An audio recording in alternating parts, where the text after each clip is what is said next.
இந்த பூனை ஸ்டோரியில என்ன ஆகுதுன்னு பாத்தீங்கன்னா, இந்த அம்மா பூனை அவங்க பொண்ணு மேல ரொம்ப பாசமா இருக்காங்க. அதே சமயம் அவங்க வீட்டு வேலைகளையும் குழந்தைகளுக்கு ரொம்ப பாசமா இருக்கா. ஒரு நாள் அந்த அம்மா பூனைக்கு வெளியே வேலை வர, சரி இந்த வேலைக்காரி பூனை நம்ம குழந்தைகளை ரொம்ப பாசமா இருக்கே அப்படின்னா, உங்க பொண்ணு பூனை ஏன் விட்டுட்டு போறாங்க?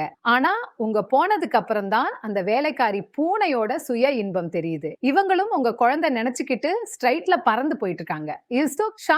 இந்த வேலைக்காரி போனா உங்க குழந்தைய ரொம்ப கொடுமைப்படுத்தி வீட்டை சுத்தம் பண்ண வச்சு நிறைய வேலை வாங்குறது. அந்த குழந்தை பூனையும் அவங்க சொல்றது கேட்டு பயந்து வேலை பாக்குது. அந்த சின்ன பொண்ணு வேலை செய்ய இந்த வேலைக்காரி போன சந்தோஷமா ரசிச்சுட்டு அவங்க வீட்டு தீனி எல்லாம் சாப்பிட்டு பல சிரிச்சிட்டு உட்கார்ந்து இருக்கு. ஆனா இந்த சின்ன பொண்ணுக்கு சாப்பிடுவதற்கு ஒண்ணு கூட வைக்கல. இதுக்கப்புறம் என்ன நடந்துச்சு தெரிஞ்சுக்கிறதுக்கு முன்னாடி உங்களுக்கு இந்த 2 பேர்ல யாரு ரொம்ப பிடிக்கும் மறக்காம கமெண்ட்ல சொல்லிட்டு வீடுகளை கொண்டு மறக்காம சப்ஸ்கிரைப் பண்ணிருங்க. அப்பதான் பாத்தீங்கன்னா ஒரு கேமரா இருக்கிறது, யாருமே கவனிக்கல.